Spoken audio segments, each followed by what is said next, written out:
Hey friends, Miss Rachel here. Today, we will be learning how we can start our own composter right at home. Before we start, let's talk a little bit about how composting works. Composting occurs when organic products, such as grass, leaves, and fruit and veggie scraps, naturally break down in a process called decomposition. Once these products break down, they can be put back into the soil to give more nutrients to growing plants. Sounds pretty cool, right? But wait, not all natural products can be used in compost. So let's make sure we know what we can add to our compost and what should be left out.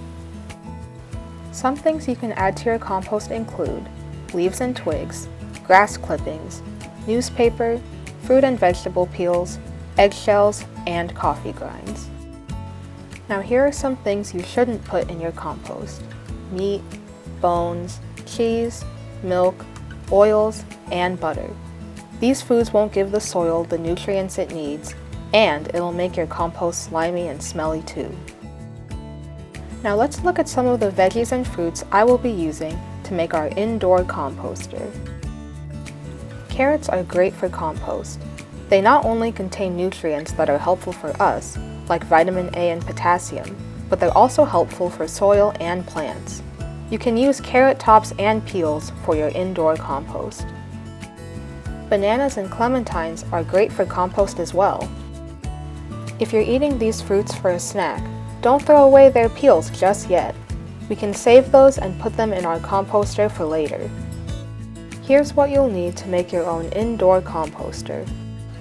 First, you'll need an empty 2-liter soda bottle, a plastic container or tray, a nail, and something to cut the soda bottle with. For your compost starter, you'll need some dirt and dead leaves from outside, as well as some newspaper. And finally, you'll need your fruit and veggie scraps. You can also use eggshells and grass clippings. Just remember to not use any meat or dairy products.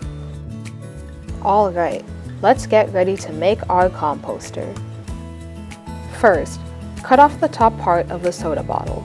Please make sure you have an adult to help you with this step. Once the bottle is cut, it will have sharp edges around the sides. I recommend covering those areas with some tape, just to prevent anyone from getting hurt. Next, we'll need to poke some holes into the sides and bottom of the bottle so that water can drain out. Again, make sure you have an adult to help you. I ended up using a thumbtack at first to poke holes into the bottle, and then use the nail to make the holes bigger. Now it's time to make our compost starter.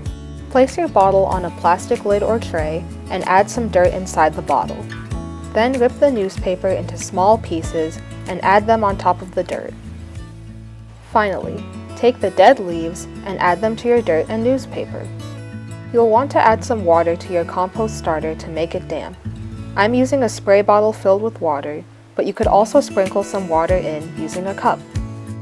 And now, we're ready for our fruit and veggie scraps. Place your carrot tops, banana peels, clementine peels, and any other fruit or veggie peels on top of your compost starter. Turn the cut bottle top upside down and place it on top. This will be a funnel for you to add water to your compost each day. And that's it. Your indoor composter is all done. Place your composter near an area where there's sunlight and cover it with a towel. Now that your compost is done, keep a log of how it's going each week. Write down observations of what you see, and be sure to keep adding fruit and veggie scraps as well. It may start to smell the first few days, but soon the smell will go away and it'll start to look like dirt. Also, don't be too worried if you see mold growing on the inside of your bottle. That just means the compost is doing its thing. Just be sure to keep your composter covered when it's not in use. Here's another example of what your compost will look like after a few weeks. When your compost has fully decomposed, you can add it back to the plants in your backyard, or start growing a new plant in a pot at home. Thanks for joining me today. Hope you were all able to learn more about compost and how you can start one at home too. See you all again soon.